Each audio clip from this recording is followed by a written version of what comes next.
Hey guys, it's Jersey here. There's been a lot of changes that have been happening in this game, particularly when it comes to expeditions. And I know that it's got the player base kind of up in a rust. Like, people are taking two different sides. There's all the PvPers, there's all the PvEers, hyper competitive play, casual play, and there's been a lot of questions when it comes down to expeditions and if it's worth it. Like, should you do the expedition? Because there's been a lot of benefits to do it, but those were thought to be temporary. And those temporary benefits included like the stash storage, skill points, and kind of stuff like that, which were all thought to just be temporary. But they confirmed that it's not just temporary, that it's actually going to be permanent. They confirmed that for skill points, it's going to be 1 million per skill point that you can actually get, up to 5. And then for your stash, I think that's 12 slots is what they say it is. Well, that is confirmed to be the case, which is cool and all. And I honestly don't mind it. I'm kind of glad that there is something to grind for. There's something that actually is obtainable. Like, I don't think 5 million is a crazy number. If you're playing throughout the course of a season, and this counts your coins as well, like that you have. So it's not just the items that you get, but it's the coins that you also have in your inventory. So people that have been selling stuff for forever, you can do that. So you've been playing for a while. But you take, for me, for instance, like I haven't been playing for terribly long. And so my stash value right now, after completing the caravan and everything like that, is only about 1 million worth. So it's not that much. And to be honest, it's like, I think it's very attainable for people who actually play the game now that they know what the goal is. The issue is that people didn't know what the goal was, that it was just have X amount of value in your stash in order to get the perks that you needed. And we thought it was just items in your stash. And then they changed it, so now it's also coin value. So people have been stocking up on all these kind of resources and mats and figuring out, well, what is the way that I can most maximize my slots in order to get the most amount of point value? But now it's changed, and now it's coins and all that. So stuff has been changing so much. So it's 11 days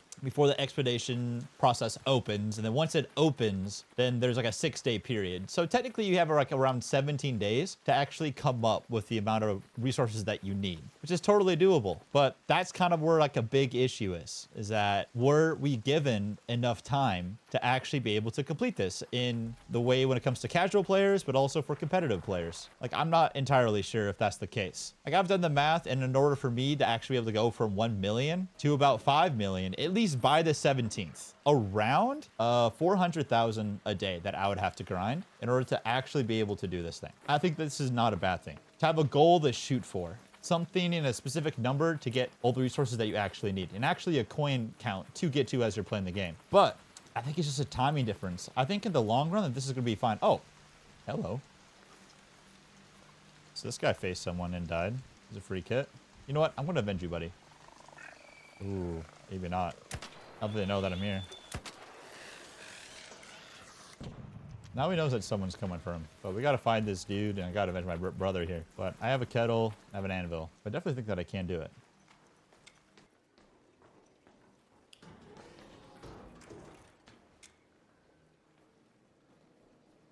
Where's this guy at?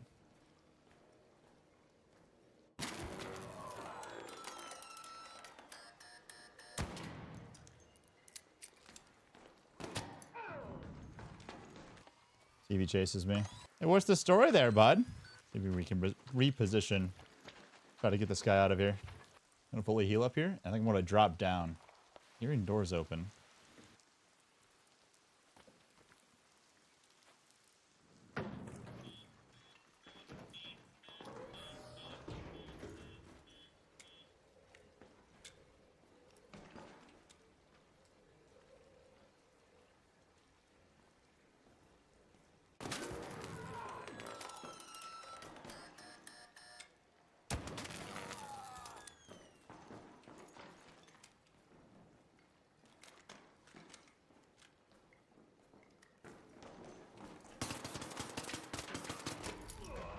Dang.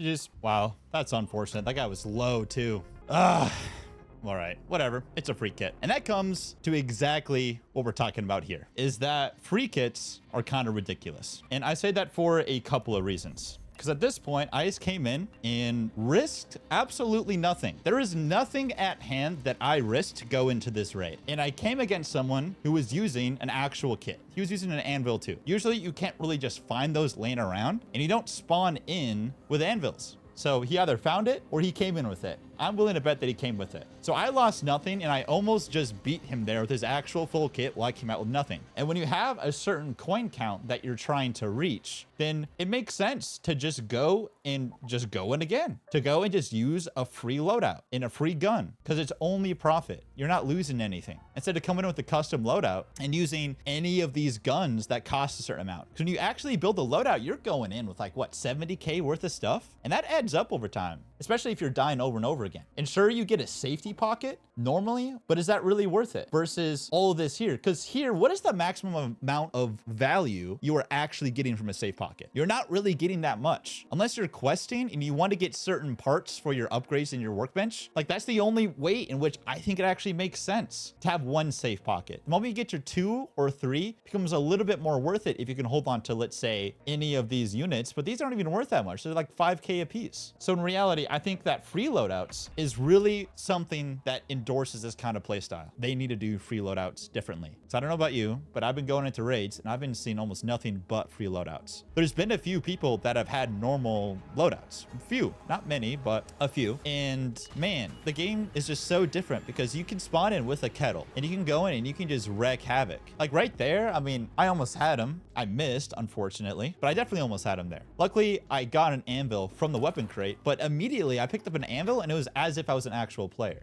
And so I'm able to go into these raids and I'm spawning exactly at 30 minutes. And now I have a full raid to do whatever the heck I want, just like any normal player. So right now, I mean, I'm just playing like I normally would. I spawned in with a Pharaoh. This is something I would normally spawn in with grenades and meds and all those sort of things. So free kits are a problem, I think. Now, to actually change it up, I think that they should go on a timer. Kind of like in Tarkov, where you have your scav, which goes on a timer, and you can only use it a certain amount of times. It goes like a 15-minute timer. I don't think it needs to be that drastic, but I think there for sure needs to be some sort of limit to how many that you can do in a row. Because you can just spam these over and over and over again and get just so much loot that there's really no reason to not do it. Unless you for sure are looking for that quest item that you for sure want. It's like here, I just go immediately to weapon crate spawns. I see if I can get a weapon to make me just more competitive, just right off the bat. And in this case, there's not. It's just 2 arc. So I'm just going to go back to where I know that another one spawns. I'm going to get some weapons to see if I can kill some players to get their loot. Or to just go and just find good high tier loot. Because I didn't really have a terribly good spawn point, to be honest. So that's where my issue is with this game right now.